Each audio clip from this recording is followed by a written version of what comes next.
walks onto stage. Good whatever, lady and gentlemen. Today I thought I would step from the beaten track and review the film adaptation of Pride and Prejudice. The book itself is a little tedious, if read verbatim. Fortunately, many people who read a great deal more than I have adapted the story in one form or other. In fact, Pride and Prejudice has been used many times, from Bridgette Jones Diary to Pride and Prejudice and Zombies. Before I forget. Spoilers. Smirks. Mr. Darcy. The unbelievably rich love interest. Not of Miss Bennet.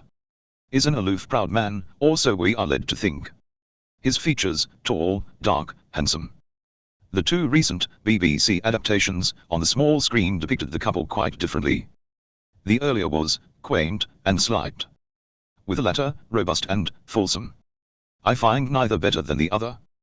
That said, the latter is more traditionally romantic and modern, making it easier to follow, and the ending fulfilling. Colin Firth is certainly a satisfying Darcy.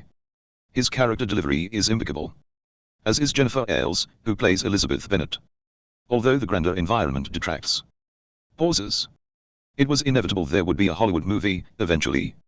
Matthew Macfadyen was chosen as Mr. Darcy, an unremarkable English actor who plays the part of Mr. Darcy well enough.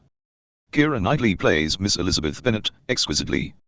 Clearly Pride and Prejudice is a lady's story, a fairytale for the modern industrial age. Looks left. For most, the environment in which these characters inhabit is alien, with their marrying off of daughters, annual allowances, and balls. However, the landscape is close to hand, with a little imagination. With modern capitalism, a little taste of Pemberley is attainable, if only for a weekend break. And the modest estate of Longbourn attainable, to some, if they wished. Looks right. Yes, but who would choose to live in such a world, full time? A little escapism is always good. But as a lifestyle, hums. The film is even grander than the BBC series. Full of fine dresses, sets and scene airy, scrummy. As with a Shakespearean play, the story is well trodden. Few screenwriters would dare wander far from the agreed route unless it was made obvious in the film's title. The point of such a period movie is to emote the story in such a manner that the audience wants to watch it again and recommend it. For Pride and Prejudice, the interaction between Mr. Darcy and Miss Bennet must start cold. The twittering of the female characters needs to be understandable and expected. Pauses. Apart from the beautiful dresses and period clothing, I have to point out what lovely wallpaper is used throughout the movie. Although the furniture is a little decadent for my liking. More fancy cake than comfy sofa. There are times when the dresses are plain, though in style, with the baby doll bust line quite flattering on the flattest of chests. There are lapses within the movie, where the participants are crowded in a room, looking in the same direction, or else standing around looking like they are at a Star Trek Federation convention. Rolls eyes. Whilst people may have been formal, I doubt they clustered around each other as much as they did in this movie. Pauses. Miss Elizabeth Bennet. Such a sweet portrayal. How could one resist her? With her mudded petticoat and thoughtful stares. Clearly, there is more going on behind those dark eyes than the cold calculus of marriage in the 18th century. And the quirky smiles are quite endearing. Clearly a lady unaccustomed to polite English society. The falling down, for me, of the story is the pivotal scene, when Darcy confesses his love, whilst Elizabeth's conversation is delivered as an angry, upset female. Mr. Darcy's is hardly understandable, audible or framed with context. I am surprised Elizabeth paid Mr. Darcy much thought afterwards. Luckily they managed to recover from this through the use of an apparition of Mr. Darcy and follow-up narration. Pauses. Pride and Prejudice is all about the letters.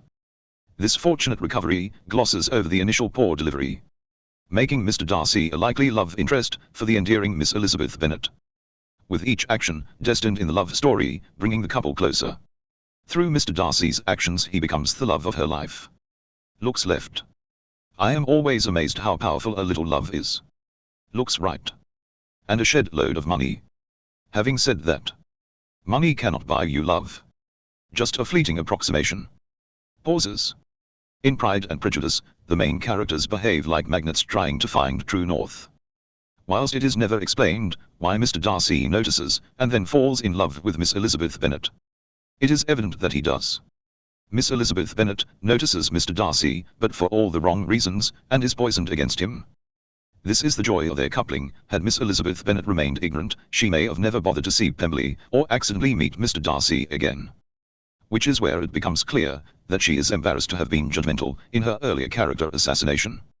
Having been offered Mr. Darcy's hand in marriage, how could she ever be offered it again? Especially from such a wealthy, handsome, high-status bachelor. Miss Elizabeth Bennet's anticipation is for a repeat of Mr. Collins, with all her dreams dashed by her own prejudice. Yet, Mr. Darcy offers himself willingly again. And Miss Elizabeth Bennet accepts. I wonder why. Luckily for me, I have little wealth. And even less interest in the coupling of humans. Peace, I am out of here, word up. Exits stage left.